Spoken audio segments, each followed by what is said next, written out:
Welcome to the Psalming Effect for July the 5th, 2021. And today's psalm is Psalm 71. There's two verses in the psalm that I want to refer to, and I'll read them in just a moment. But I'll just begin this way by saying that, I can't remember a time when I wasn't surrounded by God's presence. Ever since I was born, I'm sure the first Sunday I was home from the hospital, my parents, my family took me to church, and not that God's presence is only when you're at church, but that experience was my upbringing. We went to church twice on Sunday, and every Wednesday evening we participated in all the activities and events, and I grew up in that environment, and it was an environment that I embraced. And at a young age, I embraced the Christian faith and have been a Christian since I obeyed the gospel at 10 years old. And so I identify with these two verses from Psalm 71, verses 5 and 6. For you, O Lord, are my hope, my trust. O Lord, from my youth. Upon you I have leaned from my birth. It was you who took me from my mother's womb. My praise is continually of you. Now I know not everyone is blessed with the same journey as I feel blessed in mine, and not everybody who knows the Lord at this point in life, at whatever point in life, had that as a part of their life from the moment of their birth. And so you may be wondering, well, how does this psalm apply to me or to others who didn't have your experience, the experience that I've had? But the reality is that God has always been with us. And as I think about my journey, like I said, I felt that I was always surrounded by God's presence.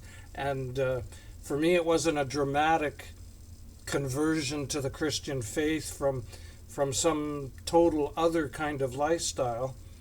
But there are times when I felt somewhat cheated because I did not have this dramatic conversion experience, or that I felt like I didn't have experience to draw from in some of my ministry situations. There are times when I felt that. Not that I was ever ungrateful for my background and the foundation that I was given and the upbringing that I had, but I just felt like, maybe there was something I had missed that might have equipped me better. But I had a good friend, someone who became my good friend early on in my years of paid full-time ministry for the church, and he helped me understand the strength with which God had equipped me to fulfill my calling. And so now I'm very grateful, much like David expresses in this psalm. Yeah, this individual was recovering from alcohol addiction and really was struggling with it. And I didn't have any experience to draw from in my own life journey. And so I felt a little bit like, well, how can I really help you? I don't even really understand what you're going through. But he assured me that, I don't need you to have my experience. He was involved in AA. He had other supports that were helping them with his recovery from, alcohol addiction. And but what he identified in me, and he said, you have this that I need. You have a faith and a knowledge of the scriptures and a relationship with God that I need. And I need to know how to get there in order for me to have a good recovery. and I'll get the help and support I need to deal with,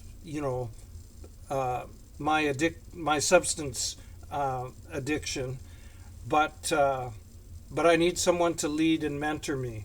And so even though I didn't have like the dramatic conversion experience, I was very blessed to be able to walk with this friend and witness his dramatic life renewal and turnaround, and his coming to faith, and how he was rescued from the darkness. And it was a great turnaround for his family. It was a great blessing to the church I was serving, and a great blessing to me as a young minister. And so that taught me a couple of things. First of all, it helped me to appreciate my own journey, and to be able to really echo the words that David says here, to praise God that from my birth I have leaned on God and I have known him.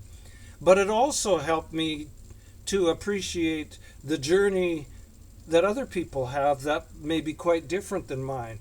And my friend, who I've been talking about, he had a very powerful witness for Jesus because of how his life was turned around. And so while he probably wouldn't say that he was thankful for some of the things that happened to him, he had some traumatic things from his youth, and that no doubt contributed to his eventual quagmire in alcohol addiction, and lots of turbulent things that happened to him and his family because of it. And so he wouldn't say necessarily that he's thankful that all of that happened, but he would say that God was always there and had helped him through all of those things, and he was able to recognize how God took those experiences and then equipped him to be a blessing to other people once his own life started to turn around. And his turnaround was a great witness to other people. And so I don't know what your journey looks like. I don't know whether your journey would look more like mine or look more like my friend's journey. My guess is that your journey is absolutely unique. But I would encourage you to go back and read this Psalm 71, and not just verses 5 and 6 like I have, but the whole Psalm. But to recognize in all of it and reflect on this, that God has been with you and continues to be with you throughout your journey, and to embrace maybe what God can do with your story and your journey, and how you can be a blessing to others. Because I think, and I've seen it in people from many different backgrounds, from many different experiences, from those that are similar to mine to those that are just unimaginable to me. But I have seen how their transformation is a bright light for God and for as a witness for Jesus Christ. And so that's my encouragement to you today, and continue to meditate on that throughout this week, and use Psalm 71 and wherever else the scriptures lead you. And remember that in 21, he's still the one.